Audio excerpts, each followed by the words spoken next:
Volvo'nun önerdiği şarj şeyi de günlük kullanım için %90.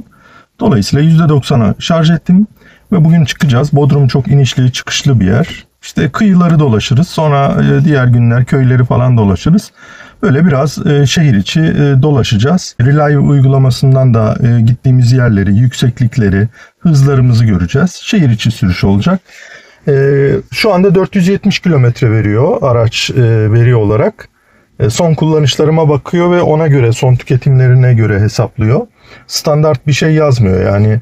Örneğin son sürüşleriniz eğer çok hızlı ve tüketiminiz çok yüksekse o zaman daha düşük gösterebiliyor. Araca bindiğimde hemen klimayı açmıyorum. Size de onu öneririm. Öncelikle bir havalandırma yapıyorum bu şekilde. Sonra havalandırmadan sonra da yaklaşık bir 3-4 dakikalık havalandırmadan sonra da klimayı açıyorum. Yolculuğumuza başlıyoruz. Kilometremize bakalım. Kilometremiz bu şekilde ve en son tekrar atıyorum %20, %30, %10 kaça kadar düşersem artık en son tekrar %90'a da şarj edip enerji kaybımızı da görmüş oluruz. Tüketimden başka olarak. Yani maliyet hesabı da yapmış oluruz.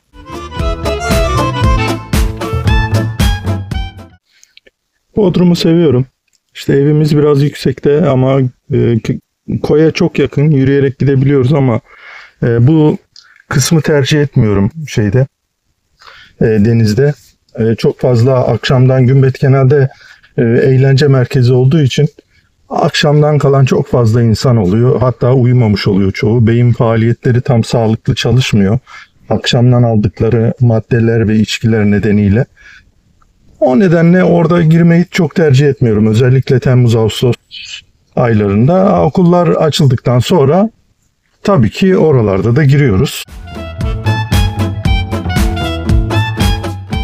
Bodrum'da sevmediğim şeylerden bir tanesi de maalesef esnaf. Bodrum esnafı, hani turizm kötü diyoruz ya. İşte Bodrum esnafı bence biraz bunda etkili. Tabii ki maddi nedenlerin de etkisi olduğunu düşünüyorum ama kesinlikle Bodrum esnafı çok etkili turizmde diye düşünüyorum. Umarız bu değişir ama bu zamanla değişebilecek bir şey. Kültürel bir değişimle değişecek bir şey ama bence iyiye değil, kötüye doğru gidiyor. Yine de biz umutlu olalım.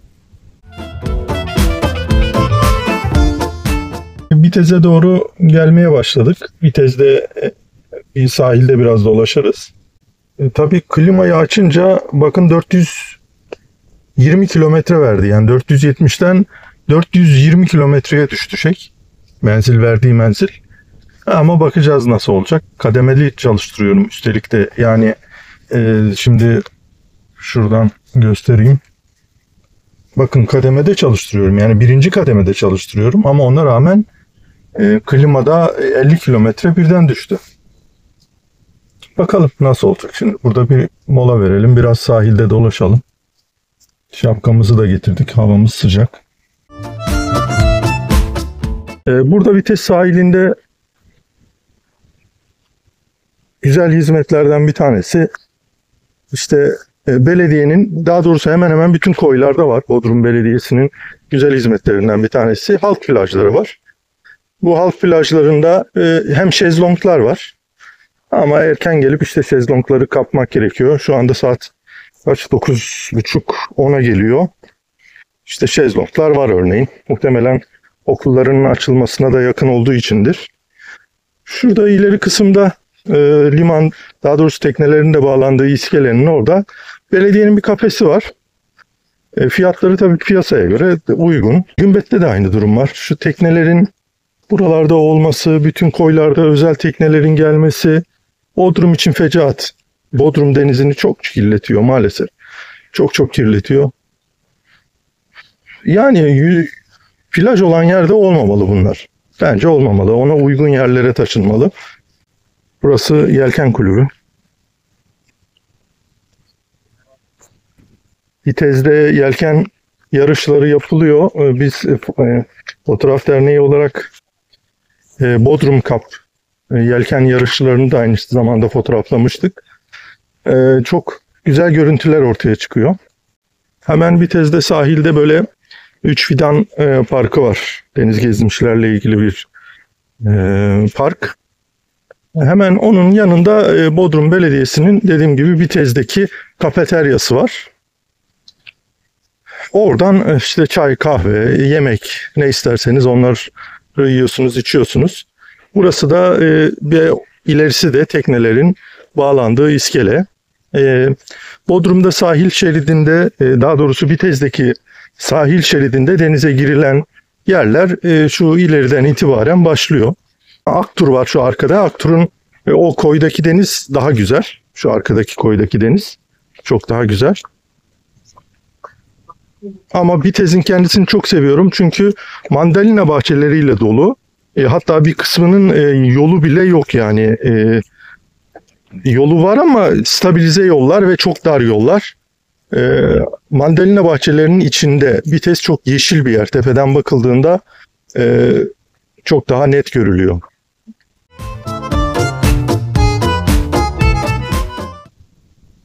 Bitez'den yokuştan çıktık. Şimdi Ortakent'e doğru iniyoruz. Ben genellikle Ortakent sahiline geliyorum deniz için. Çok seviyorum Ortakent'i. Deve plajını değil, ondan önceki yani iskeleden sonraki Ortakent iskelesinden sonraki plajı ve denizi seviyorum. Çok güzel bir denizi var, açık bir deniz. Dolayısıyla çok temiz oluyor. Suyu da güzel, yani çok sıcak da değil. Güzel oluyor. Seviyorum Ortakent'i ve Ortakent'in plajlarını seviyorum. Ortakent sahilinde özellikle iskelenin olduğu noktada belediyenin kafesi var. Şu belediyenin kafesi. O belediyenin kafesinin olduğu yerde hem yemeğinizi yiyebiliyorsunuz hem de denize girebiliyorsunuz. Sol tarafında yine oteller falan var ama orada da bir halk plajı var belediyenin. Ama ben daha çok bu sağ tarafını beğeniyorum. Sağ tarafının denizi çok güzel. Buradaki mekanlarda genellikle şu şekilde yapıyorlar. Yani bir şezlong ücreti almak değil de yani ne yer ne içerseniz onlar alınıyor. Dolayısıyla atıyorum bir bira, patates, chips veya herhangi bir şekilde pizza, başka bir şey yiyerek fiyatları da çok yüksek değil.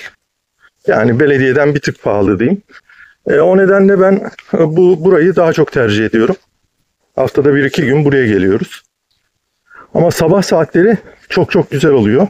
Özellikle sabah saatlerindeki deniz muhteşem oluyor. Hem evimizin oradaki Gümbet ve Bardakçı koylarında sabah saatlerinde girmeyi seviyorum. Yürüyüş yapıyorum. Yürüyüşten sonra giriyorum ve çok zevkli oluyor. Ama daha sonrasında maalesef hem çok kalabalık oluyor hem de deniz daha kirli gibi gözüküyor. Belki de psikolojik bir şey bilmiyorum ama çok kalabalık olduğu için de sevmiyorum. Bir de sabah saatlerindeki deniz bana daha güzel geliyor.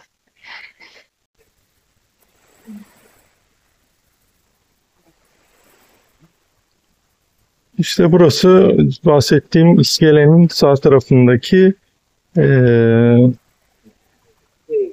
plajlar ve deniz.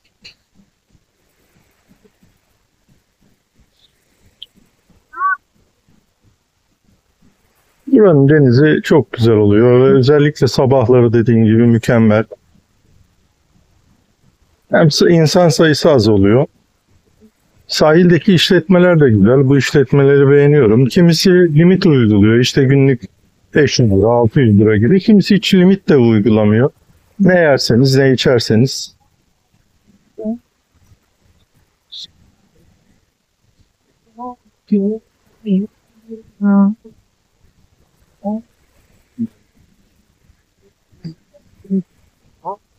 Haftada 1-2 gün buraya geliyorum. Veya belediyenin plajına da gittiğimiz oluyor.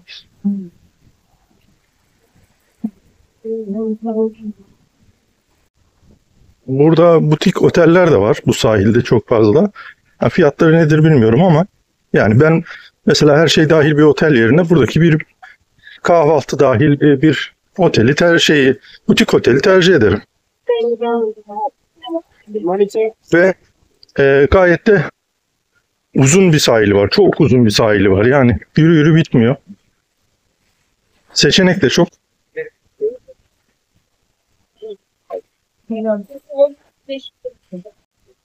İşte burası da belediye kafe. Belediyenin kafeteryası. O arka tarafta görmüş olduğunuz deniz az önce gösterdiğim denizdi. Su maalesef sorun olduğu için duşlar jetonlu 10 lira belediyenin kafesinde. Buradan diğer tarafı, yani belediye kafenin sol tarafı da Meltem plajının olduğu taraf. Orada yürüyüş yolları falan yok ama oranın da plajı güzel. Fakat dediğim gibi diğer tarafı ben daha çok seviyorum. Şu sol tarafta da belediyenin halk plajı var aynı zamanda.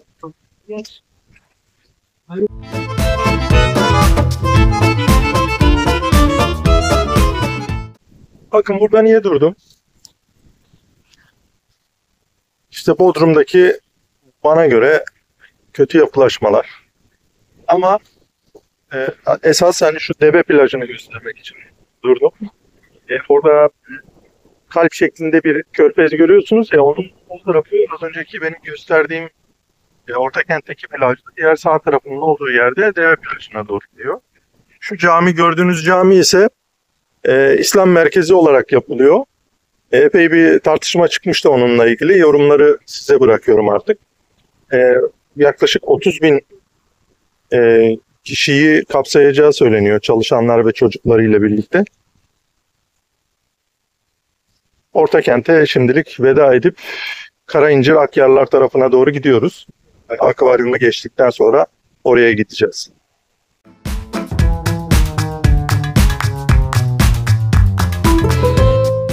Şu anda Bodrum Karayincir Antevon'un oradayız. Arabayı park ettim. Size bir şey göstereceğim. Bu ancak nerede olur?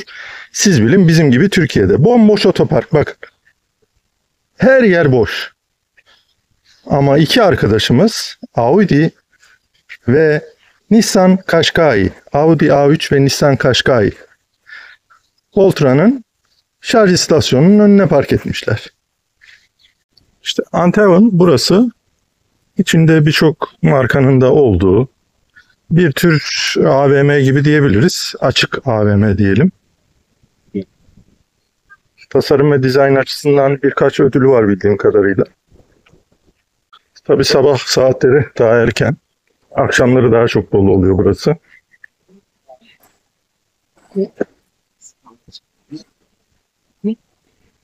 Şu sol taraf plaj.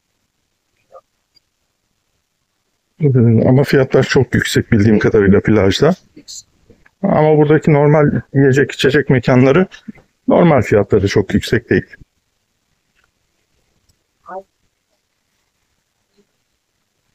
Evet, plaj.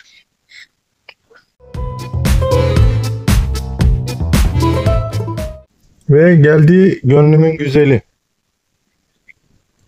Karayincir Akyarlar plajları. Bu plajları çok seviyorum.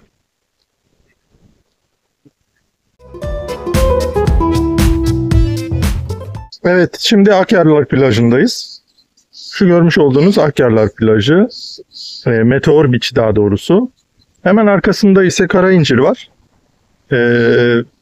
Az önce o palmiyelerin olduğu yer Antevon, durduğumuz yer. Şimdi de Turgut Reis yolu üzerindeyiz. Ya daha doğrusu Turgut Reis sahilindeyiz. Buranın en güzel tarafı, Turgut Reis'in de en çok sevdiğim yanı, kıyı boyunca bisiklet yolu ve yürüyüş yolu olması. Çok uzun, yani bir bisiklet yolu ve yürüyüş yolu var. Çok rüzgarlı bir yer. Uç, Bodrum'un en uç noktası çünkü. Buradan Kalimnos'a ve birkaç adaya daha şey var. Feribot demeyeyim de tekne seferleri var.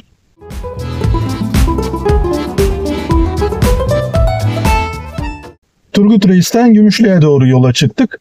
Gümüşlük'te de bir dururuz. Sonra ne yaparız? Oradan bakacağız. Fakat bugün Akyarlar'ın pazarıydı. Çok yoğundu orada trafik. Park yeri de yoktu. Yoksa durmak istedim orada. Bir pazarı da göstermek istedim size. Ama çok fazla trafik vardı ve park yeri yoktu.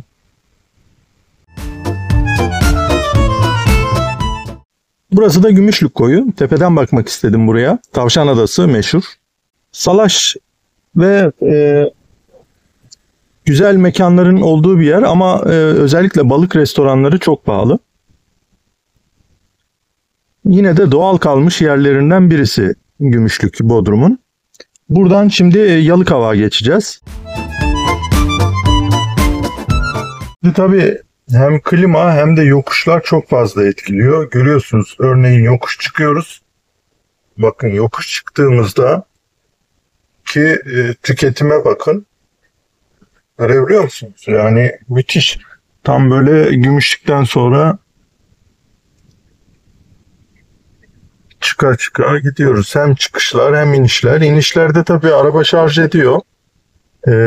Bir de hız yapmamamızın da etkisi var. Çok aşırı virajlı yollar. Yani isteseniz de hız yapamıyorsunuz. Ama dediğim gibi yokuşlu olmasının yolların çok büyük bir dezavantajı var.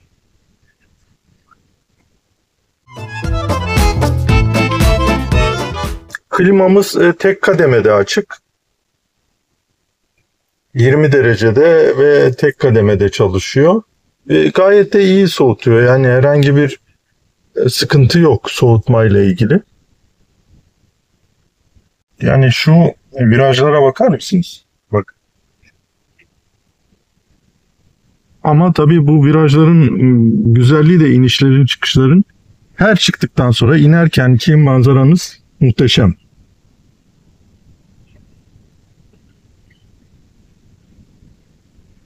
Yine bir yokuş inişi.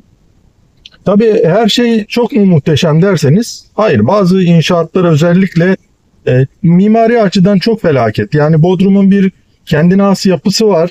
O yapıyı bozan mimariler. O nedenle çirkinlikler de çok fazla maalesef. Ama ben doğal güzelliklerden bahsetmiştim zaten. Yani inişlerdeki o koyların görüntüsünden bahsetmiştim.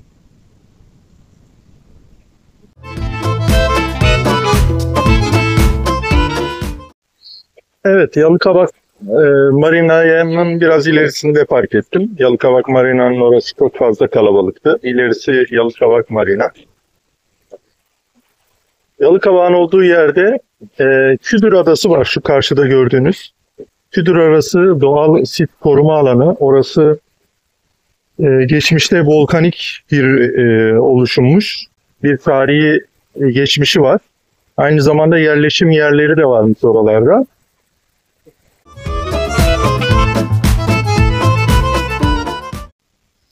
Evet, Yalıkavak Marina. Yani çoğunuzun bildiği gibi Bodrum'un reklam yüzü. Özellikle dünya markalarının, burjuvazinin seçeneği olduğu dünya markalarının olduğu bir yer. Burası kıyı ilerisi boyunca tekneler bağlı. Öbür tarafta da aynı şekilde tekneler bağlı. Lüks tekneler tabii çoğu. Güzel dizayn edilmiş bir yer. Hem iç dizaynı hem de dış dizaynı. Birçok bildiğim kadarıyla birçok ödül de almış olan bir yer. Yalıkavak'ın da en çok sevdiğim yanı tabii ki marinası değil. Tabii ki gün batımı. Yalıkavak'ın gün batımı muhteşem. Çok güzel bir gün batımı var. Keşke vaktim olsaydı ona da gelseydik. Belki ileride bir günde öyle bir çekim de yaparız.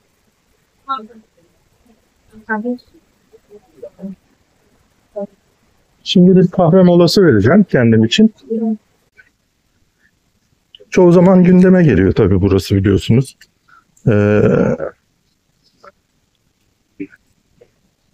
Daha çok işte ismi çeşitli, kimisi iş adamı der, kimisi mafya der, kişilerle anılıyor. Tabii buranın büyük bir rantı var. Yani orası bir gerçek. Ama Avrupa'yı tarzda dizayn edilmiş bir yer. Tasarım olarak güzel yani. Keyifli vakit geçirebileceğiniz bir yer aslında baktığınızda. Ama özellikle akşam saatlerinde çok kalabalık oluyor. Kışın gelmeyi tercih ediyoruz biz. Kışın daha güzel oluyor, daha sakin oluyor. O nedenle özellikle okullar açıldıktan sonra çok daha güzel tabii ki. Şimdi okullar açıldı sayılır. Yani bir sonraki pazartesi tam anlamıyla açılıyor sanırım. Benim de yeğenlerime buradan selam olsun, öpüyorum hepsini. Onlar da kız kardeşimin çocukları. Onlar da önümüzdeki hafta başlıyorlar ama Korhan erkek yeğenim bugün başladı. Önümüzdeki haftada prenseslerim kızlar başlayacak. Almina ve Ceylnaz. Onlara başarılar diliyorum bu sezonda. Öpüyorum. İşte burası da Yalıkavak'ta Bodrum Belediyesi'nin halk plajı. Bomboş. Yalıkavak'ta kim gelir halk plajına?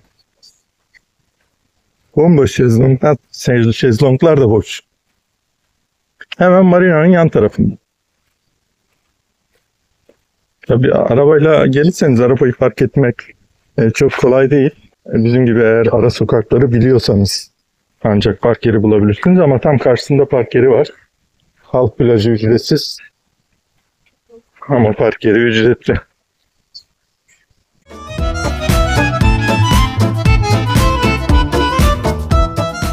Yalıkavak'tan ayrıldık. İstikametimiz Gündoğan. Yarımada'yı turlamış olacağız böylece.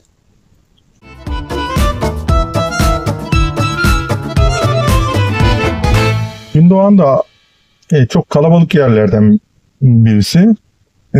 Tabii Yarımada'nın kuzeyinde olan yerler deniz açısından benim çok tercih ettiğim yerler değil.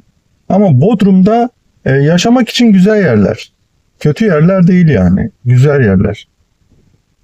Burası da Gündoğan plajı. Bugün dalga yok. Normalde Bodrum'un kuzeyi genelde dalgalı olur. Ama bugün çok dalga yok. İşte ateşler yakılıyor. O meydan burası. Artunga Şenliği'nin yapıldığı yer.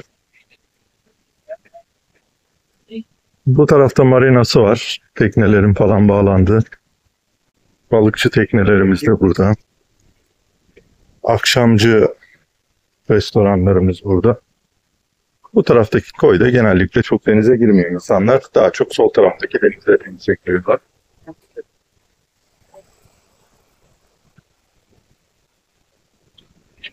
Şimdi istikamet Gölköy Türkbükü tarafı.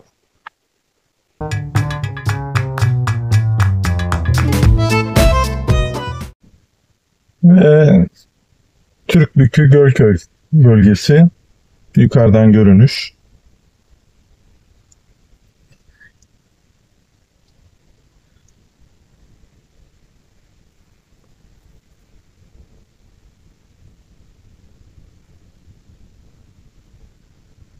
Bu taraflar tabii kuzey olduğu için aslında daha yeşil.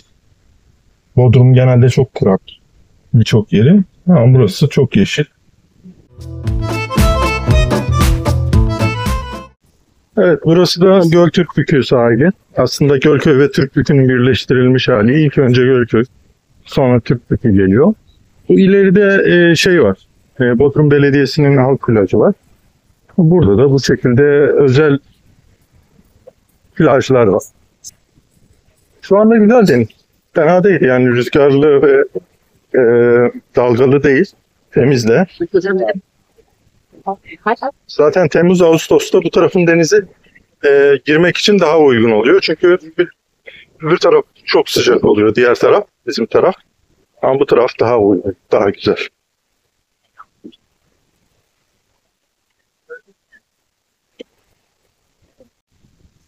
Türkbükü'nden çıkacağız şimdi birazdan. Türkbükü de sevdiğim yerlerden bir tanesi. Sokakları, açık sokakları var işte. Yani kışın çok bomboş oluyordu buralar ama şimdi artık tabii özellikle pandemiden sonra çok yerleşenler var. Güzel yerlerden bir tanesi Türkbükü'de. Buradan da şimdi Torba'a.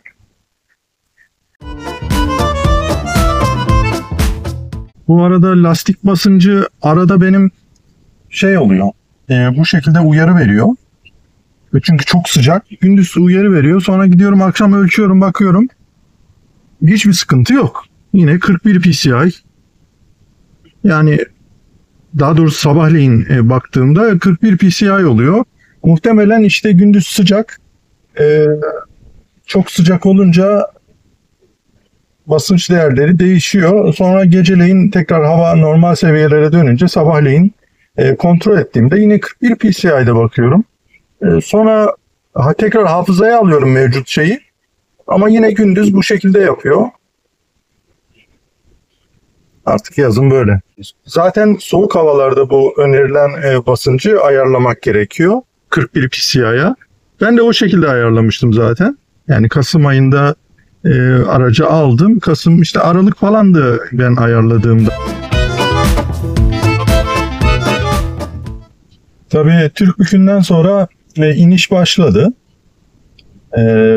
Çıktık, sonra iniş başladı. Torba'ya doğru epey bir yokuş aşağı indik. Orada da bayağı bir rejenerasyon yapmış oldu araç.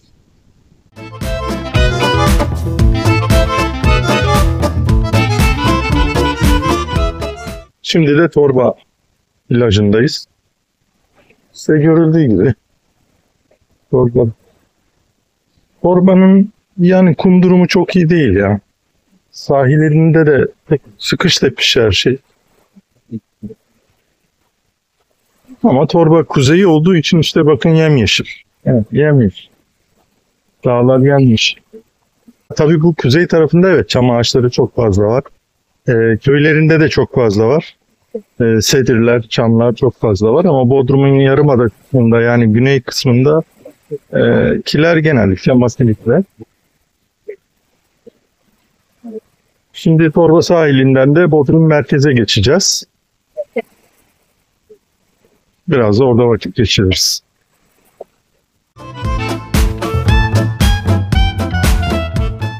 Evet, bu tarafta Torba'dan sonra hemen Bodrum'a gitmeden yeni otogar.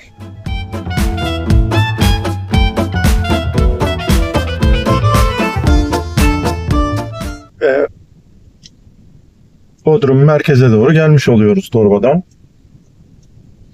Şimdi aşağıya ineceğiz sahile.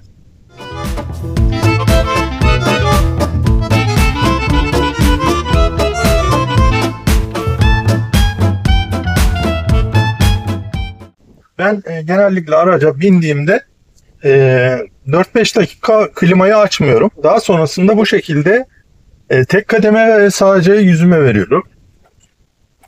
Bu konforumda bir değişikliğe neden olmuyor açıkçası. Hani tek kişi olmasak tabii ki bu şekilde kullanamam. O nedenle siz benim vereceğim tüketimlerin %10 daha fazlasını düşünün derim.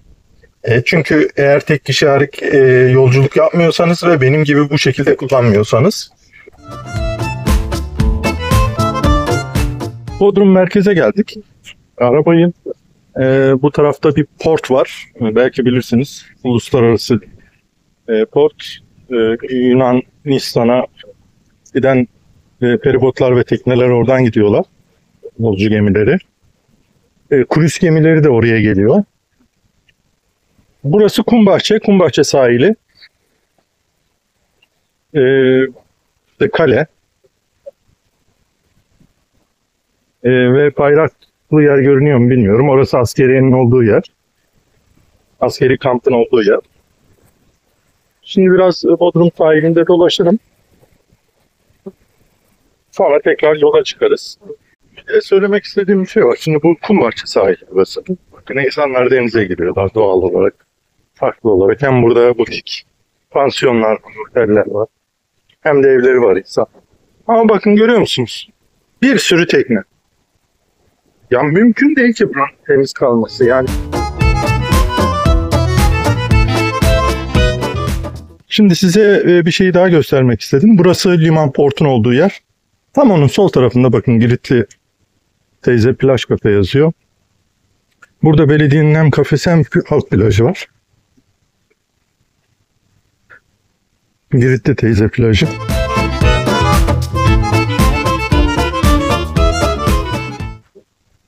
Burası belediyenin büfesi. Bodrumlu iseniz hatta olmanıza da gerek yok. Uygulamasını indirirseniz Bodrum Belediyesi'nin sanırım %10 ya da %15 miydi öyle bir şeydi. Bütün her şeyde indirim var. İçki hariç.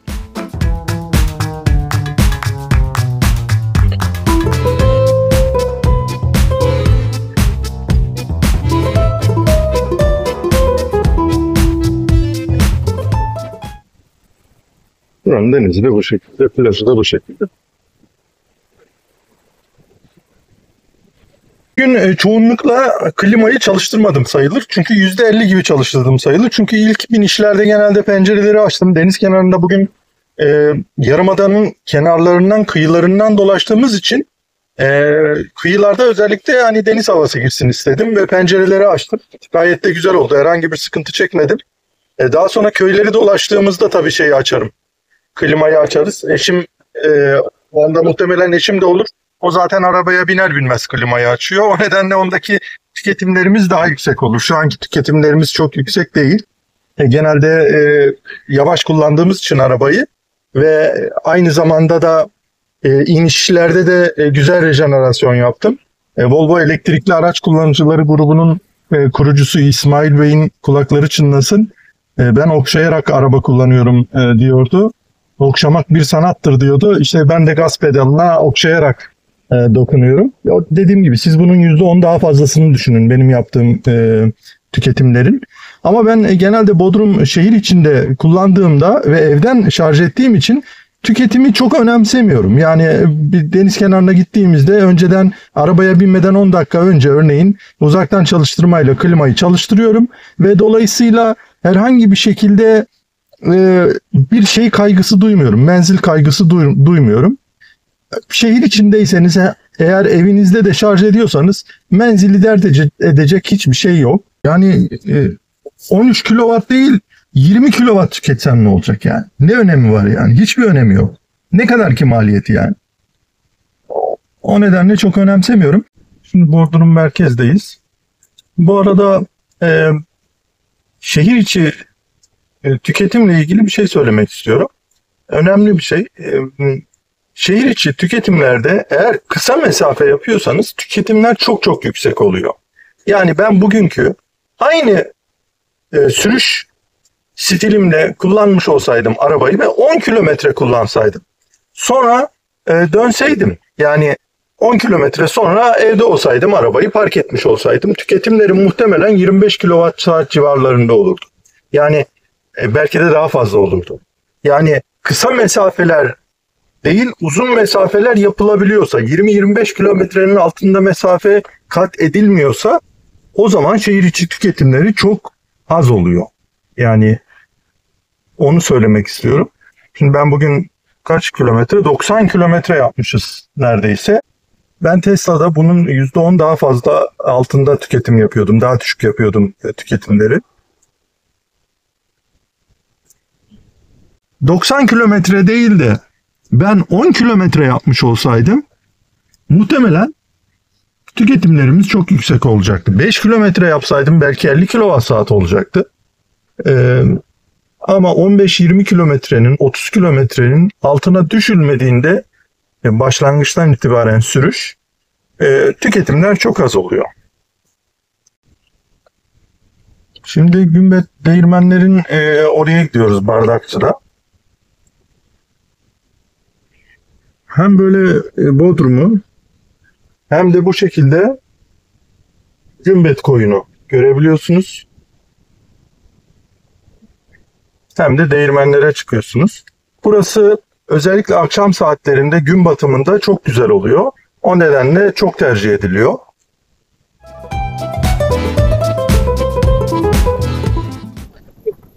Aşırı rüzgar var. Bu nedenle sesi belki kapatırım. Video kayıt sırasında, düzenleme sırasında.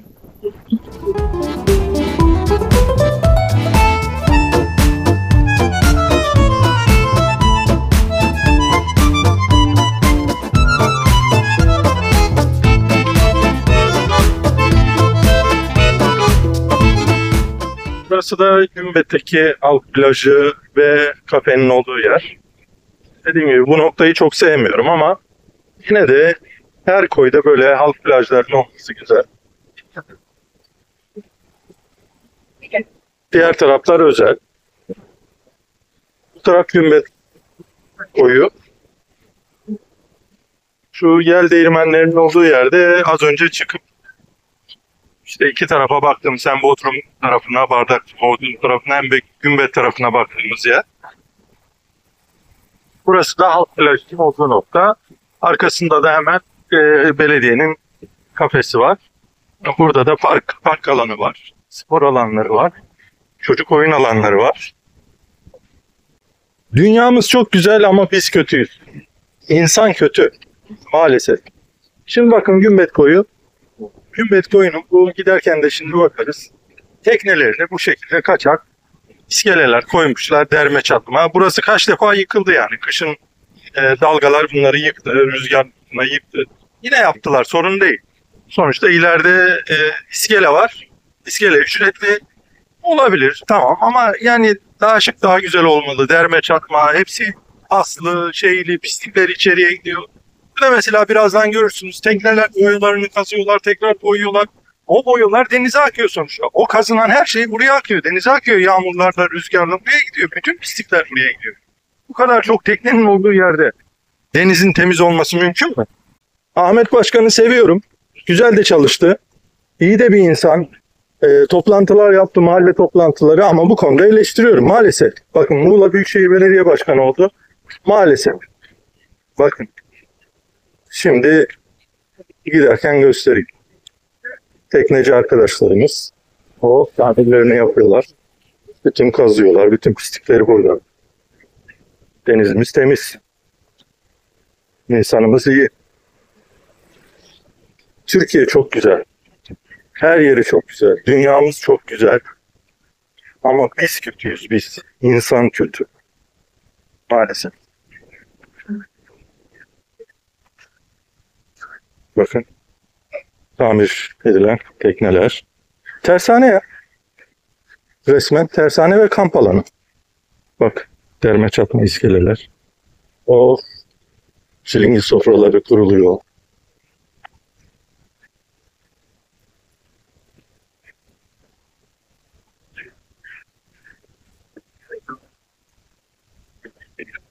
Bakın hatta Tina House'umuz.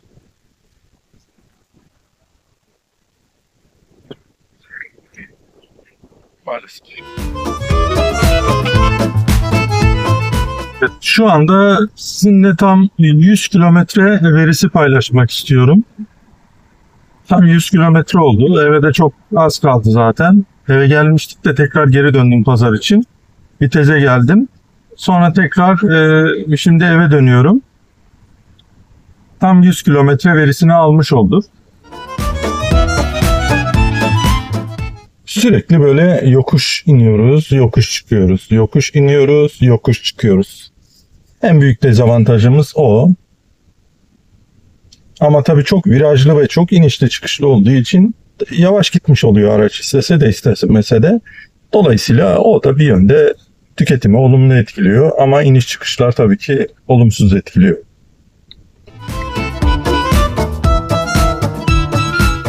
Bodrum'daki en büyük bence sorun artık tüm Türkiye'de olduğu gibi maalesef insan değişimi. O nedenle Bodrum'da çok fazla kalacağımı düşünmüyorum ama nereye gitsek aynı şey.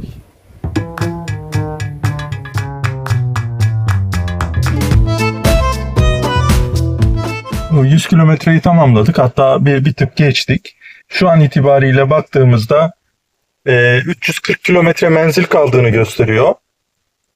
Klimayı yaklaşık %50 kullandık. %60 kullandık belki de ama %50 diyelim biz ona. Ve tek kademede kullandım. Araçta sadece tek kişiyim. Herhangi bir şekilde bagaj falan hiçbir şey yok. Boş. Sadece tek kişilik bir sürüş olduğunu düşünün. Çok fazla iniş çıkış oldu. Ve sabah çıktığımızla akşam çıktığımız arasını karşılaştıracağız. Ve Relive aynı şekilde haritasının animasyonunu da koyacağım. Yalnız Relive'ı çok kısa bir yerde sanırım açmayı unutmuşum. Daha doğrusu başlatmaya basmamışım. Pause'da kalmış.